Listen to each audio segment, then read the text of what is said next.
Hey, what's going on, everybody? Listen, for those of you that are just sitting around trying to figure out how to make some money, you're probably binge watching more Netflix than you have in like the last 3 years. I have an awesome way for you guys to make some good money, all right? And it's through an awesome service called Survey Junkie. And it was so crazy how I stumbled upon this, because when I first started driving Uber and Lyft and I was an aspiring actor, I was literally doing this in between my Uber and Lyft rides. At the time, it was actually just Lyft.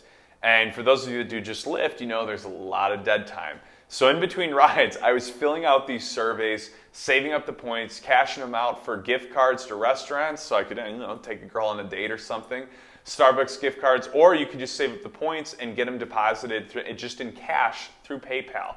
So obviously, do any of us want to be filling out surveys? No. But how awesome is it that you can actually be making money during times like this just sitting on the couch? It's 100% legit. I've been a part of them for years, so I will vouch for it.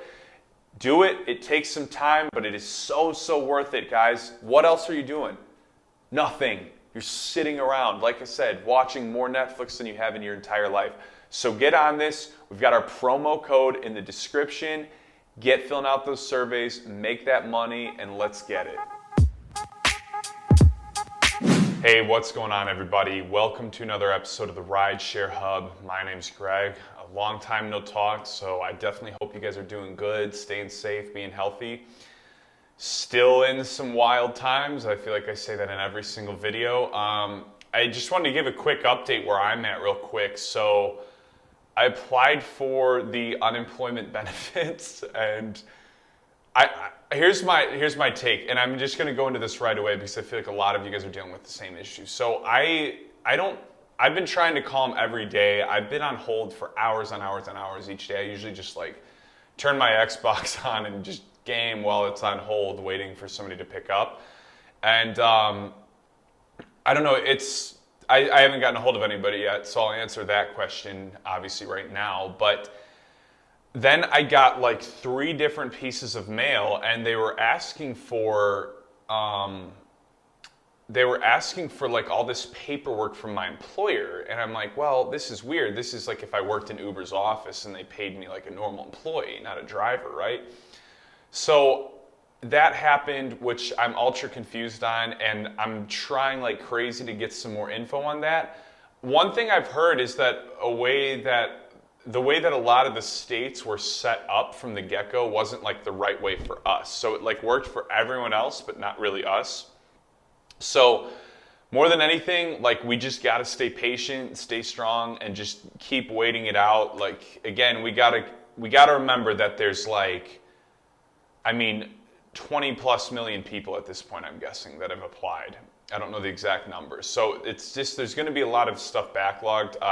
I personally haven't even gotten my stimulus check yet. Now, I didn't have my direct deposit info on my taxes, so that's probably why. So I've heard that some people are going to be getting prepaid cards emailed to them. I've heard that some people are going to just get checks in the mail, but I've heard that the checks in the mail is like the least likely, and it's what they're trying to avoid. And I've been on irs.gov, and I've been trying to, go to that thing where you click, where's my payment, or something like that. You guys know what I'm talking about. And every time I go to that, I put my social, my birth date, and my address. I'm trying to think what else they ask for, but it's like those 3 things. I think it's something else. And I do it, and it clicks, and I click, and payment status unavailable. So I have no idea where my stimulus check is. I'm guessing at this point I'm not getting unemployment benefits. I don't understand why I wouldn't qualify. Like the way my account looks, it's about as perfectly set up to qualify as could be. So I'm really confused on the whole thing. I'm sure a lot of you guys are too, and I'm trying really hard to figure all this out so I can get you guys some better info on what's going on with all that. And this ongoing question has been coming on for everybody is this really the end of Uber and Lyft? Is this really where it's going? And I've seen a lot of you guys have written in and said, like, you really believe it is.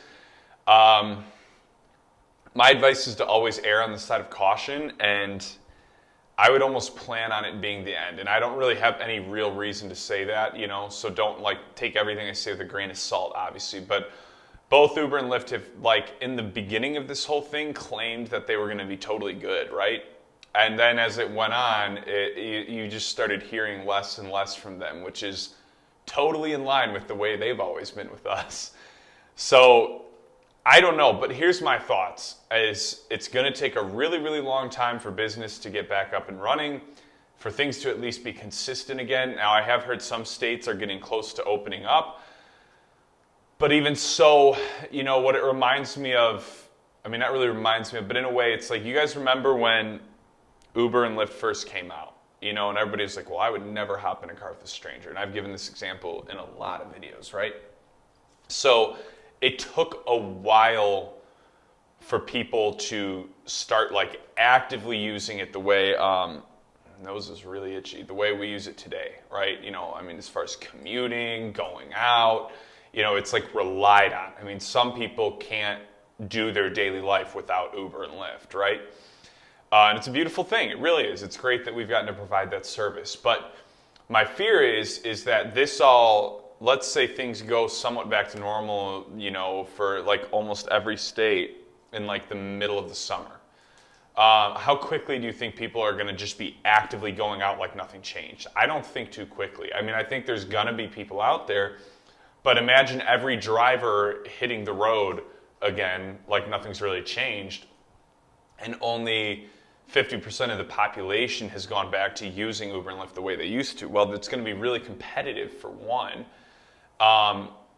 But for two, I don't even think it'd be 50%. I really think people are so taken aback by this whole thing that they're just going to be insanely cautious from this.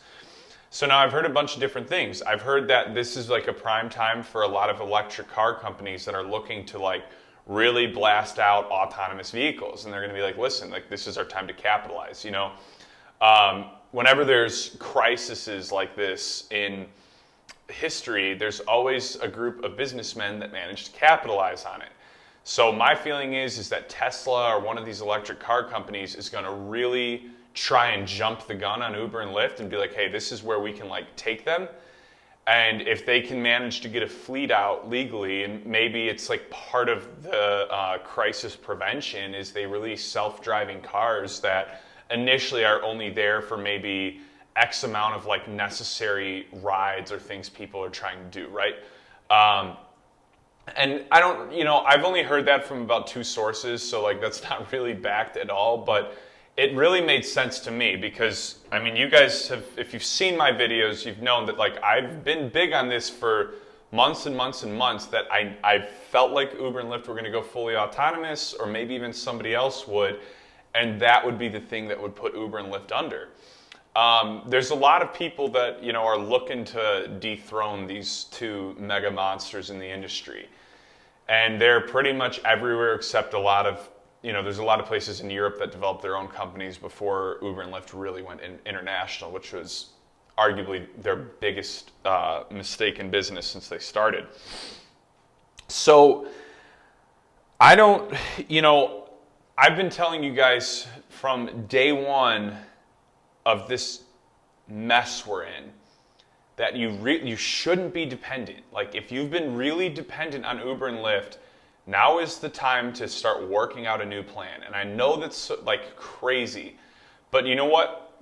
Like as people, we've always persevered, you know, and you can look at a lot of times in history where we always managed to claw our ways out, you know. I mean, you can even think about like where New York was at in the 70s and 80s, you know, as compared to where it's at now, you know, and people survived, they figured it out. So I think like we've gotten really comfortable and we're not as willing to be like scrappy and gritty anymore. And I think that's the thing, is like Uber and Lyft became such a security blanket for so many of us. And I'm like definitely guilty as charged when I say that. You know, for me, it honestly, it challenged in a negative way my ambition and what I was really trying to get out of life for a while. And so something that I originally used as a tool or a catalyst to my dreams kind of eventually became something that, again, I was just way too comfortable doing. So what I want to challenge you guys to do, and I've said this in a lot of videos earlier on, you know, back last month, is use this time to find something new to invest in or do. Because you gotta figure out how to capitalize, how to make it out of this on top as best as you can. And what my fear is for so many of you and for drivers all around the world is, it's like, well, let's just play this waiting game until we can hop back on the apps again. And I think that's a really, really, really dangerous way of thinking, because personally, I don't think Uber and Lyft is ever going to like truly, truly recover. And if they do, I think the entire way the app runs is going to look entirely different. There might be caps on how many drivers are. I mean, guys, you got to think about the things that were already rumored before all this. They were already trying to get certain bills passed, and especially in New York and California, where you could only have X amount of drivers in certain areas at a time. And you would go drop someone off and the app would boot you off until you drove 3 miles out of your way to a different area. That was something that was already in effect before this. Imagine now. Imagine after all this, what all these states are going to try and push independently against Uber and Lyft. There's going to be a huge backlash. There is. Like, this is probably going to be a make or break moment for these two apps. You know, and if it keeps going on and business keeps dipping for them, you know, it could be really sketchy. So that being said, I'm going to cut the video off here. I hope you guys enjoyed this video. Be sure to like and subscribe. We're going to try and get you as much info as we can ASAP. And yeah, stay safe. Please, please, please be safe and healthy. And we will talk soon.